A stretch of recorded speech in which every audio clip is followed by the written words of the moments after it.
Let the words of my mouth and the meditation of my heart be always acceptable in your sight, O Lord, my strength and my redeemer.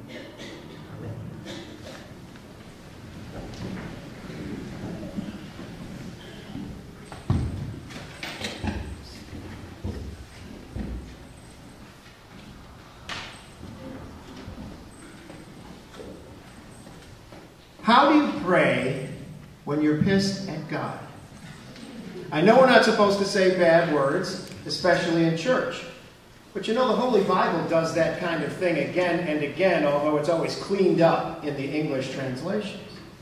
I've got a book by a radio talk show host who is also a deacon in the Episcopal Church in Minnesota. His name is Ian Punnett, and the title of his book jumped out at me.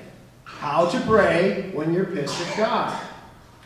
Deacon Ian says that no one has yet figured out how there can be a just, all-caring God in the face of evil and pain. And probably no one ever will.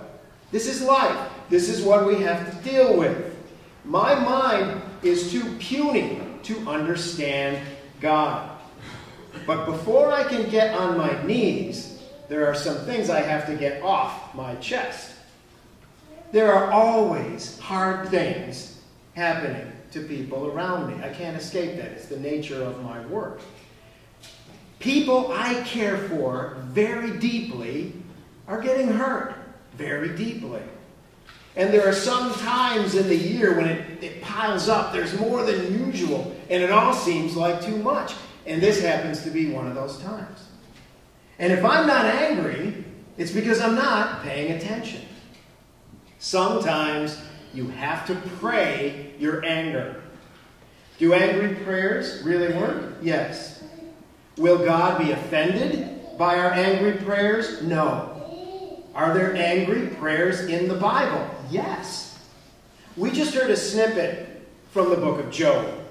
Job is the patron saint of people who are angry at God. Job was a good man, a really good man. And then all the bad things in the world just fell down on Job's head one day, and Job cried out, "Why?" He was the first dissident in the Bible. He screamed out his anger at God. And God listened, and God somehow stayed with Job. Then there are the Psalms. These 150 Psalms in the Bible are a collection of poems expressing many more moods than just praise the Lord. Some of the Psalms are protests to God. My God, why have you forsaken me? How long, O Lord? How long shall I suffer? My only companion is darkness. Let me tell you something. There was a time in the darkest days of my daughter's life when the only prayer I could choke out was the darkest, most despairing psalm in the whole collection. Psalm 88. Back then, I couldn't pray that thing about the Lord being my shepherd. Back then, I couldn't pray that thing about angels keeping watch over me, holding me in their hands lest I dash a foot against a stone. Back then, I couldn't pray that thing about, surely goodness and mercy shall follow me all the days of my life. I could only pray the one that said, you have laid me in the depths of the pit, in dark places, and in the abyss. Lord, why have you rejected me? Why have you hidden your face from me? And Psalm 88 ends like this. My only companion is darkness. That was my only prayer. Awkward for a priest, actually. God never gives you more than you can handle, people told me. Oh, really? That assumes that I brought this crap on myself because I am so strong.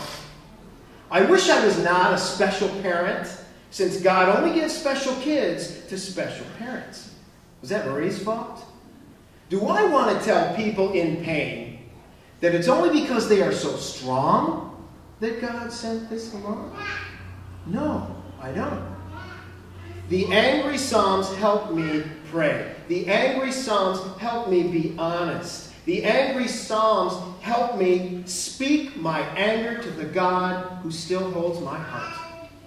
It's part of the Jewish tradition to which we owe so much. I read something interesting. Did you know that the individual sheets of a Torah scroll in a synagogue are sewn together with threads from the thigh sinew of a kosher animal? This is a reminder that Jacob wrestled with God and was struck lame in his thigh.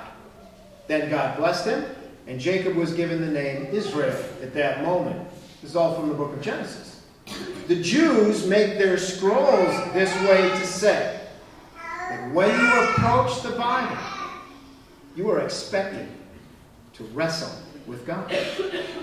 So it's not just okay to shout out our angry prayers. It is expected. The goal is not to live in that place of anger forever, of course. The final goal is to let go, to get past the anger. But you have to go through it first. Only later can you say yes to what is. So in the end, yes, we have to get good with what God has done. But we don't have to go quietly. We don't have to go without protest. We can still ask the question, my God, why? Jesus did it. Maybe it would help to call him by his right name, Yeshua. That would be his real Hebrew name, rather than the Greek translation, Jesus. He wasn't a Greek. He was a Jew who prayed the Psalms. He often quoted the Psalms by heart.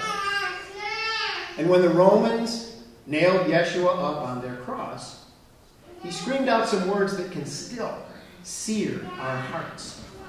My God, why have you forsaken me? Yeshua did not go quietly. Those words he screamed are from Psalm 22. And Yeshua is the reason I have not abandoned ship. With his last words, he did get past the anger. Father, into your hands I commend my spirit.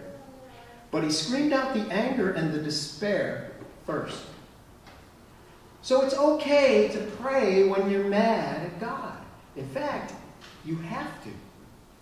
In the meantime, and some of the times are so mean, how do we keep going?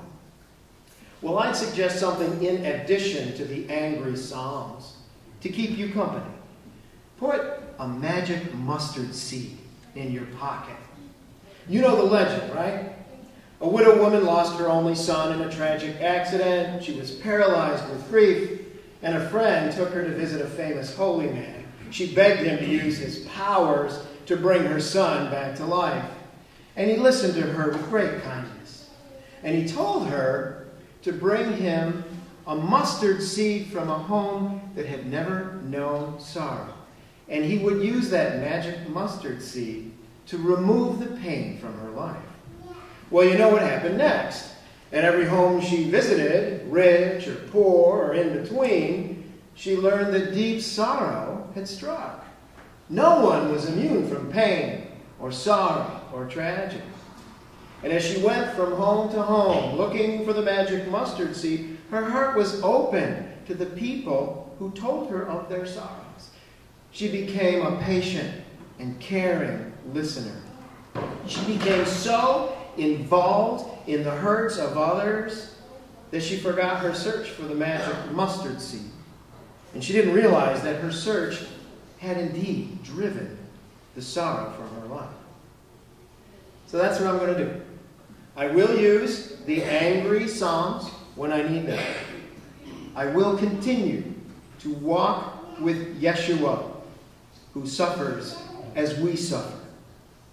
And I'll keep a magic mustard seed in my pocket and be a listener. Because, dear friends, we are all in this together.